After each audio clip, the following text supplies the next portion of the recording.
How's it going, YWC, IWC guy on the internet who doesn't like reviews? Is finally here. The last stop on the road to redemption, and hopefully it is a redemption because the last pay-per-view that Impact released was, let's not lie to ourselves, Bound for Glory was a certified stinker. It it did not impress. So hopefully this redemption will get them back on track with the whole entire company. Now, the shows themselves have picked up. They haven't been mind blowing, earth shattering. Well, maybe like 1 or 2 episodes, but for the most part, fairly average, above average, if you would say. So, this road to redemption, the final stop on the road to redemption, it was. I don't want to say what's like a step above mediocre. Even it was even nothing standoutish, nothing bad on it. Just 2 hours to pass your time. So it starts off with a recap of how we got the three-way between not the Luchadors and Austin Aries, and how Alberto left the company or got fired from the company. So they handled that to show new viewers or whatever why they're going to have this three-way main event at the pay-per-view.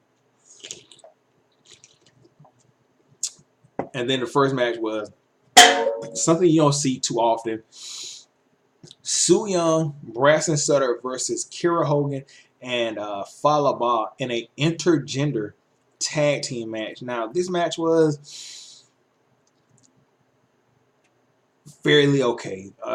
There was one spot in there I really didn't like, where at the end Su Yung tried to hit Falaba with the kendo stick, and like Falaba turns around because it had no effect, and Su Young's like, oh, come on, bro. No, like I didn't get that because Su Young's supposed to be like the undead bride with no fear, and she's scared of a big Samoan guy. It didn't make any sense. Kind of broke her character, and also Falaba. I have to admit this: the guy, he's a mid-level star. Maybe not like a top tier. You put the heavyweight belt on him, but like a mid-card title, I can see that in his future. He kind of overuses his catchphrase that no. Like, if he would have just did that one time when Su Yung hit him with the kendo stick, perfect. But he kind of like really overused it, and it got to an annoying level. So in the end, let me see. Kira Hogan ends up getting hit with a panic switch by Su Yung, wins the match, and there's no downplay on Kira Hogan. She did pretty good this match. She could future star in the knockout division. But in the end, Su Yung and Braxton, they're walking out. They get it, not they, but Su gets attacked by Allie. They have to be separated. I'll talk about that more on my predictions when I get finished this review. Okay.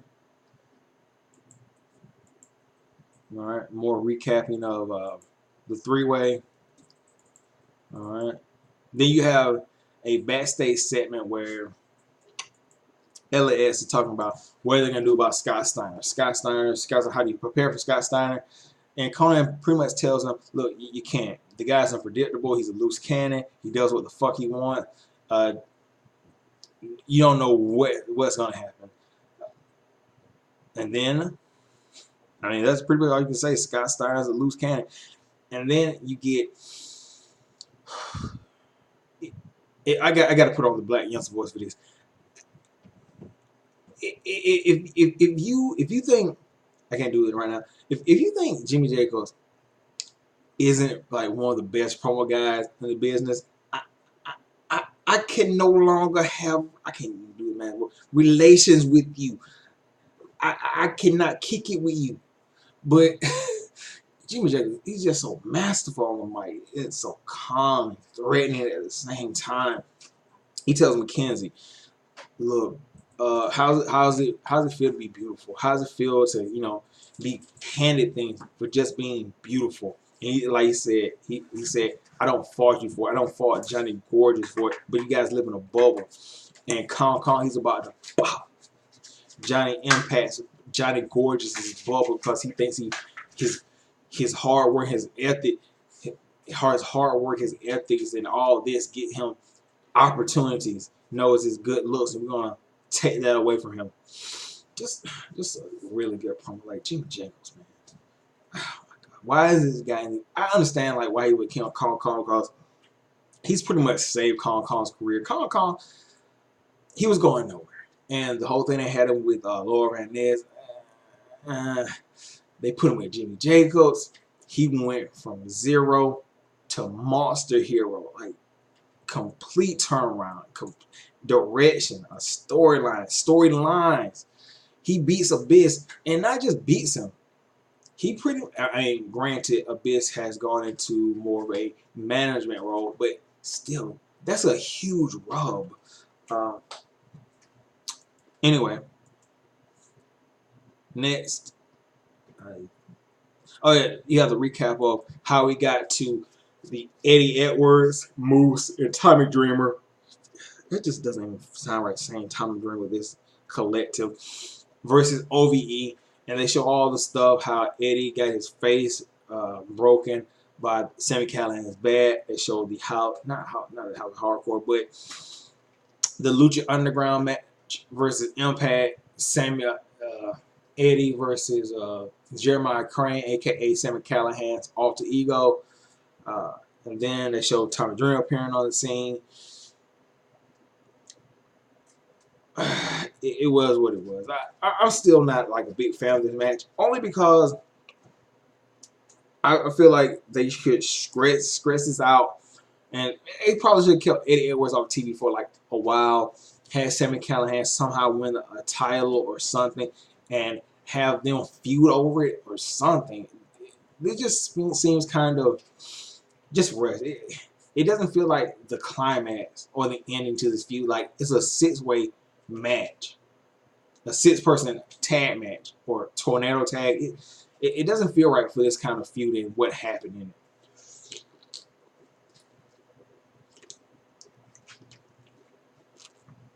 All right. You want to pass? Oh, you had Byru versus Kurt Angle in a throwback match. It was good, I guess, but I always skip past this shit. Then you get KM coming out. And look, KM, he knows his role. He's a jobber with potential to be, a pretty decent guy, but mid-card, upper mid-card at best. Pretty decent on mic. He comes out and he says, look, I'm do something innovative. I'm doing the KM challenge. Now I don't want like EC, the Mooses or the Eddie Edwards. No. We gotta have some top level talent. I need the Brooklyn Brawlers, the Barry Horowitzes, Dave Coco, the Shark Boys. Basically, he's talking about all the famous jobbers in all like every company. And out comes Brian Cage. Cam's like, look, not you. We're cool. And he fist bumps him, tries to leave. Brian Cage completely knocks his head off, finishes him off with a L5. I didn't know the L5 was in his repertoire, but he gets the win with the L5. Then moving forward, past that, we are not worthy. Another promo from Jimmy Jacobs. Jimmy Jacobs is like pre-recorded. He's sitting, he's like, life is funny. You're born without any warning, and then you die. And what do you do in between that time? You make the most of it. Say he made Kong 18 years ago, and it's funny. Everything comes full circle. He's back with Congo Kong. Then he talks about how they took out Abyss. How Abyss, he was feared and respected, but eventually that all comes to an end because of time and everything like that. And then we talked about Johnny Impact, how Johnny Impact is pretty much giving everything because he's a handsome man, a gorgeous man. He doesn't have to work for things, and how pretty much him and Kongo, they have to work with things. They have to be brutal. They have to be violent because people aren't just gonna hand them things because they don't look attractive. They don't fit the society mold. Uh, and then he says that maybe Kong, maybe he's gonna make Johnny Impact the new monster. You know, break a bone in his face, some teeth, and all that. And but in the end, there's going to be one monster of Impact, and it's going to be Kongo Kong. And moving past that, you get the match: Impact versus Kongo. Uh, Johnny Impact, he just tries all of this aerial stuff, the fast moves, the fast hits. Completely no effect on Kong Kong. Kong Kong just like eats all of it up. Impact goes for the springboard. He gets completely choked out on a top rope. Kong tries to throw him. Impact, he lands like I don't know how the fuck he lands. Like he gets like barrel like hay baled all over the top rope and still lands on his feet. It's just like, damn, this man is super athletic. But Kong hits him like a body splash, like sandwiching him between the ropes.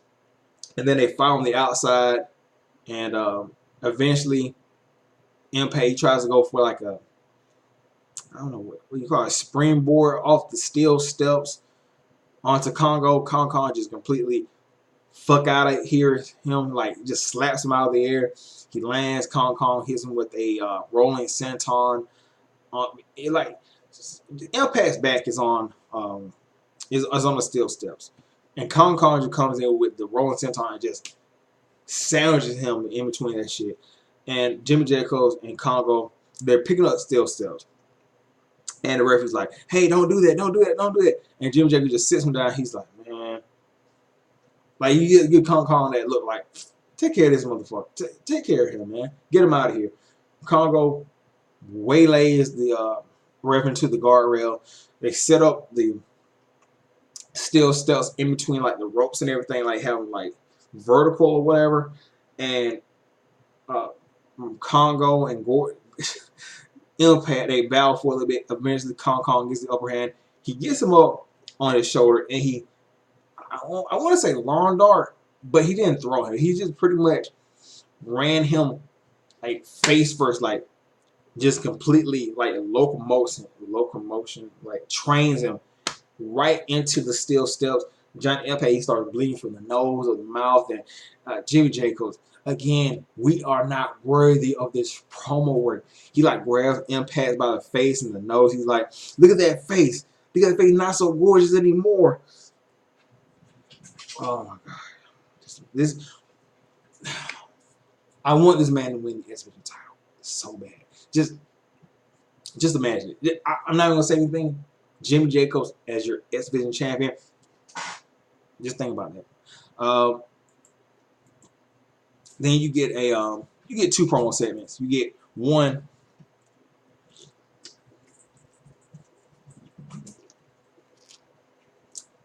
Cherry Coke Zero. It's official.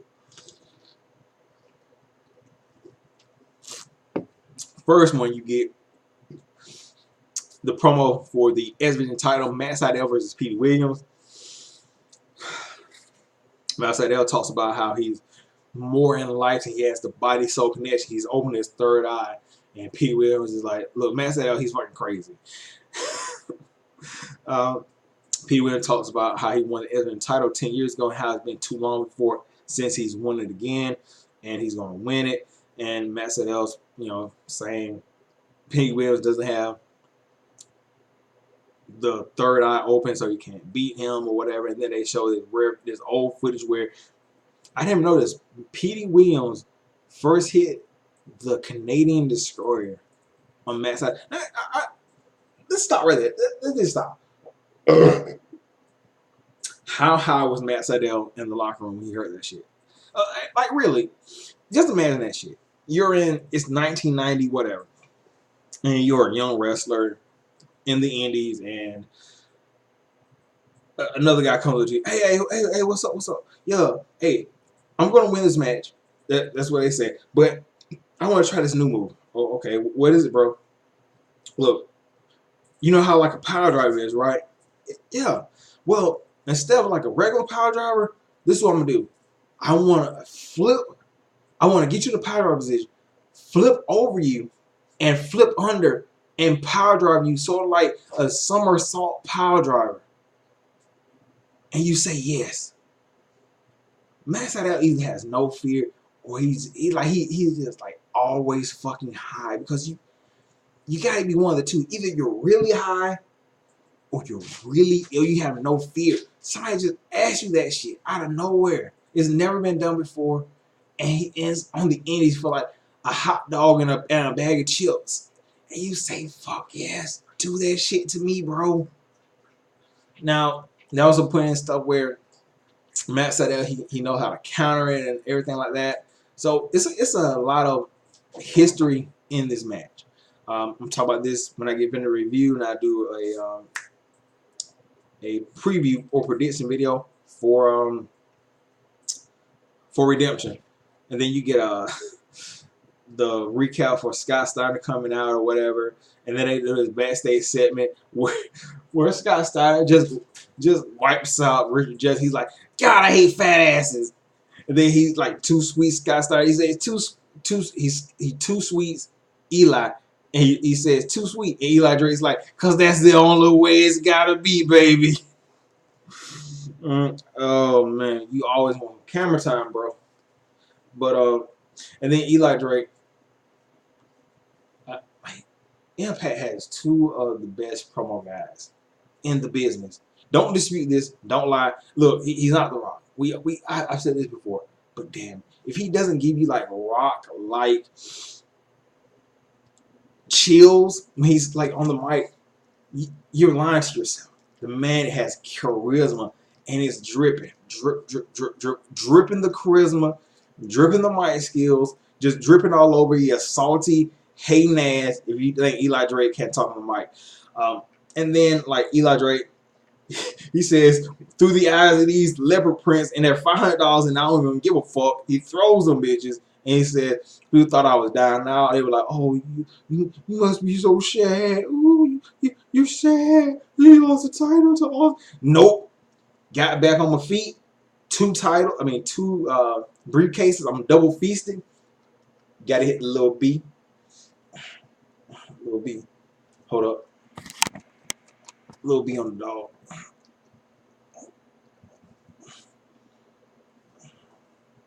Eli Drake feasting. Anyway. He has both of the briefcases for tag, world title, and then in comes Scott Steiner. And Scott, look, if anybody knows me, I hate fucking part-time. I really do.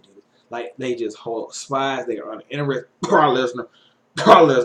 But Scott Steiner, man, it's hard, man. Scott Steiner. Not only is he like a pipe bomb on the mic, not only does he do what the fuck he wants, like, he's entertaining. Scott Steiner is madly entertaining on television. He comes in, he's like, "You're talking a lot of trash, Conan, but truth be told, you just hold my bags." And Eli Drake's like, "Pick them up." He says, "Eli, I'm going to get you the world title, and we out this bitch." And he just flexes the muscle or whatever. Oh, boy. Please let Eli Drake and Scott Steiner win the tag titles. Oh my God, LS is so boring. Then you had the main event, which was basically a recap from the Twitch event between Lucha and Impact, where Alberto no-showed, and it was Aries versus Pentagon versus Phoenix. I watched up until the opening segment. The opening segment of this. Heard where Pentagon and Phoenix are brothers. I didn't know that. I didn't know they were brothers. I don't know if that's been brought up on Lucha Underground, but I didn't know that, and I did not watch it. I've never watched this match, and knowing that it's going to be a three-way match at Redemption in the main event, I'm never going to watch this match until that main event ends, just because I don't want to be like, "Oh, it wasn't as good as this match," or they're about to say. I want to be uniquely surprised when I see this match at Redemption, especially for the Impact World title. So, That's the end of the Impact review. Let's do predictions. Predictions. Impact Wrestling Redemption card. Okay.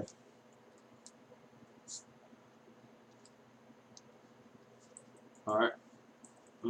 Get it. It's up. Not a lot of matches on here. Just like, let's see. Let's see.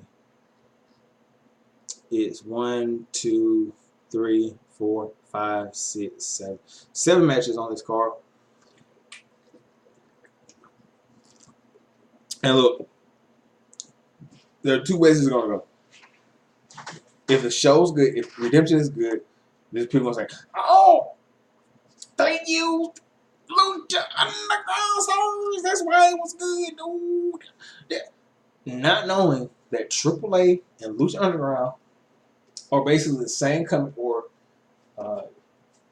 Lucha Underground is a subsidiary of AAA or whatever. So, and AAA is it's like when they had the GOW, they pretty much took away the GOW stuff, but still maintain that same thing. So, if you think about Lucha Underground and Impact, they're in the same boat. You get what I'm trying to say? So that's what they're gonna say. Or if it's really bad, people will like, "Look, TNA, they're going out of business. I told you so." Nah. But I'm gonna try to enjoy it myself. So let's start with the first match, the one that's the least important because there's really no stakes in this. Aerostar versus Drago. I just hope for a good match out of that one. Then you get the they're not calling this like a no more contenders for the S Division title. I don't know why, because it's Cage versus a whole bunch of I want to say cruiserweight, but S Division guys is Ishimori versus Xavier versus Phantasmo versus Cage. Just like Cage just stands out in this match. Like he's like the biggest guy in this match versus DJZ versus Trevor Lee. Like all S Division guys. Well, Phantasmo, he can like go heavyweight or S Division, either one. But like Cage, look, as far as I'm concerned, they aren't saying it, but this is a X Division title match. X Division no more contenders match. And Brian Cage should win. Like, it's time to pull the trigger on this man for a X Division title shot. It's about time. Then you get the House of Hardcore 6-man tag, Dreamer, Moose, Edwards versus OVE. OVE needs to win this. I know Eddie Edwards has been getting his ass kicked all the time, but OVE needs to win. Like, they've been getting losses after loss after loss after loss after loss, and they need some momentum back on their side. World Tag Team title shot, championship, LAX defense against Eli Drake and Scott Steiner. Please let Eli Drake and Scott Steiner win these tag team championships, so we can have some entertainment on television. Just imagine, just close your eyes and imagine this with me. Eli Drake, Scott Steiner, tag team champions every week on television, cutting promos with Eli Drake waiting, stalking with the World Heavyweight title briefcase. Oh my God, that sounds like good television. That really sounds like good television. It's been championship. Matt Sydal defends against Petey Williams. Petey Williams, great wrestler. He does not need to win this match. Matt Sydal is just now getting his feet wet as a heel, and the character is just now gelling. Do not, I repeat, do not pull the rug out from underneath this. This is good. Let Matt Sydal keep doing what he's doing. There's no need to give, take the title off Sydal after like 1 month or 2 months. Do not do this. It will be a horrible decision. And you have Allen versus Su Yung. I really can't call a winner of this because I can see Su Yung winning it. I can also see, well, it's Ali's first pay-per-view appearance, so I'll go 65% Ali winning, 35% Su Yung winning. Then you have the World Championship, Aries versus Pentagon versus Phoenix. I'm going Austin Aries because the way they've got Aries set up right now,